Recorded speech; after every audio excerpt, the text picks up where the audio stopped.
నమస్కారం అండి. నేను doctor Sudhakar, interventional pain physician from ఎపియాన్ పెయిన్ మేనేజ్మెంట్ సెంటర్. మా పెయిన్ మేనేజ్మెంట్ సెంటర్‌లో మోస్ట్ కామన్‌గా చూసేది ఏంటంటే knee joint pains. Knee joint pains young పీపుల్‌లో రావడానికి గల కారణం చూసుకుంటే స్పోర్ట్స్ ఇంజ్యూరీస్. అంటే స్పోర్ట్స్ ఇంజ్యూరీస్ అంటే స్పోర్ట్స్ పర్సన్ ఒకళ్ళనే కాదండి. స్టూడెంట్స్ కానీ, లైక్ యంగ్ ఏజ్‌లో ఉన్న సాఫ్ట్‌వేర్ ప్రొఫెషనల్స్ కానీ, డాక్టర్స్ కానీ, ఎనీ అదర్ ప్రొఫెషనల్స్. అంటే ఈ మధ్య కాలంలో ఏంటంటే స్పోర్ట్స్ మీద చాలా ఎంఫసిస్ ఉంది. అంటే ఫిజికల్ యాక్టివిటీస్, స్పోర్ట్స్ మీద చాలా ఎంఫసిస్ ఉంది. సో, చాలామంది క్రికెట్ లీగ్స్ అని, అంటే డాక్టర్స్ క్రికెట్ లీగ్ అని, సాఫ్ట్‌వేర్ వాళ్ళకి క్రికెట్ లీగ్స్ అని, స్టూడెంట్స్‌కి క్రికెట్స్ అని, షటిల్ అని చాలా యాక్టివిటీస్ వస్తున్నాయి. కానీ అన్‌ఫార్చునేట్‌లీ ఏంటంటే ప్రాపర్ ప్రిపరేషన్ లేకుండా, ప్రాపర్ వార్మప్ లేకుండా, అంటే ప్రాపర్ ప్రొటెక్టివ్ సిస్టమ్స్ లేకుండా ఏమవుతుందంటే వెదర్ ఈ వర్కింగ్ ప్రొఫెషనల్స్ కానీ, స్టూడెంట్స్ కానీ చాలామంది ఏంటంటే గేమ్స్ ఆడతారు. గేమ్స్ ఆడినప్పుడు ఏంటంటే పార్షియల్ టేర్స్ అవ్వడం. అంటే మన నీ జాయింట్‌లో ఫర్ ఎగ్జాంపుల్ ఈ మన నీ జాయింట్‌లో చూసుకున్నట్టయితే ఈ తొడ బోన్‌కి, కాలు బోన్‌కి మధ్యలో కొన్ని స్ట్రక్చర్స్ ఉంటాయండి. అంటే like cushioning structures like meniscus, తర్వాత ఈ సైనోవియల్ ఫ్లూయిడ్ సెక్రీట్ చేసే కార్టిలేజు, తర్వాత కొన్ని లిగమెంట్స్, టెండాన్స్ ఉంటాయి. సో, ఎప్పుడైతే ఈ గేమ్స్ ఆడుతున్నప్పుడు ఏంటంటే అవన్నీ పాక్షికంగా దెబ్బతినే ఛాన్స్ ఉంటుంది. అంటే మెనిస్కస్ టేర్స్ కానీ, లిగమెంట్స్ టేర్స్ కానీ, తర్వాత కార్టిలేజ్ కానీ కొద్దిగా ఎఫెక్ట్ అయ్యే ఛాన్స్ ఉంటుంది. ఇది ఎందుకు అంటే సరిగ్గా ప్రాపర్ ప్రిపరేషన్ లేకుండా, ప్లస్ ఇంకోటి ఏంటంటే సాఫ్ట్‌వేర్ లోపల ఏంటంటే సాఫ్ట్‌వేర్‌లో కానీ, మిగతా ప్రొఫెషన్స్‌లో కానీ వెయిట్ మేనేజ్మెంట్ సరిగ్గా ఉండదు.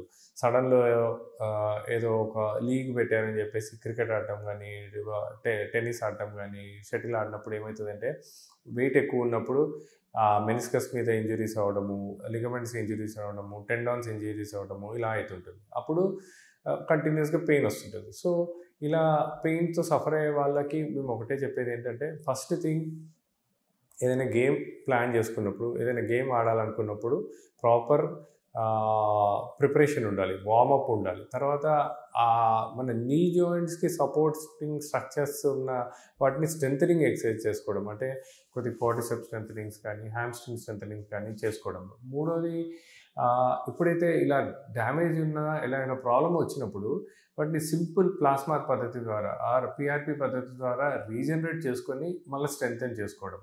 సో, ఇలా పాక్షికంగా దెబ్బతిని పార్షియల్ ఇంజరీస్ తోటి ఆర్ లిగమెంట్ ఇంజరీస్ తోటి సఫర్ అయ్యే వాళ్ళకి పీఆర్‌పీ పద్ధతి ద్వారా ఒక దీర్ఘకాలిక పరిష్కారం, అంటే ఒక మంచి పరిష్కారం ఇవ్వడమే కాకుండా ఆ డ్యామేజ్ అయిన స్ట్రక్చర్‌ని రీజనరేట్ చేసి ఆ చుట్టుపక్కల మజిల్ స్ట్రెంథెనింగ్ ఎక్సర్సైజ్ చేయడము.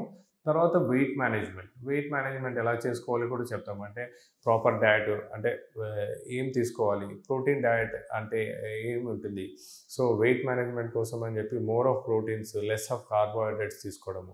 దాని తర్వాత గేమ్స్ ఆడుతున్నప్పుడు ఆ జాయింట్‌ని ప్రొటెక్టింగ్ కోసం అని చెప్పి ఏం వేసుకోవాలి, అంటే వాట్ ఆర్ ద మెజర్స్ ఆ పర్సన్ తీసుకోవాలి, అవన్నీ వారికి నేర్పిస్తాం. సో, అట్లా ఒక ఇట్లా చిన్న చిన్న ఇంజురీస్ తోటి నీ జాయింట్ ప్రాబ్లమ్ తోటి సఫర్ అయ్యే వాళ్ళకి ఒక హోలిస్టిక్ అప్రోచ్, అంటే ఒక మల్టీ మోడల్ అప్రోచ్ ద్వారా, అంటే జస్ట్ పీఆర్‌పీ ఇయడమే కాకుండా డైట్, తర్వాత ఎక్సర్సైజెస్, ఒక ఫిజియోథెరపీ అండ్ ఒక స్ట్రెంథెనింగ్ ఎక్సర్సైజెస్ ద్వారా ఒక మంచి పరిష్కారం మాలాంటి పెయిన్ మేనేజ్మెంట్ సెంటర్స్‌లో అవైలబుల్ ఉంటుందండి. Thank you.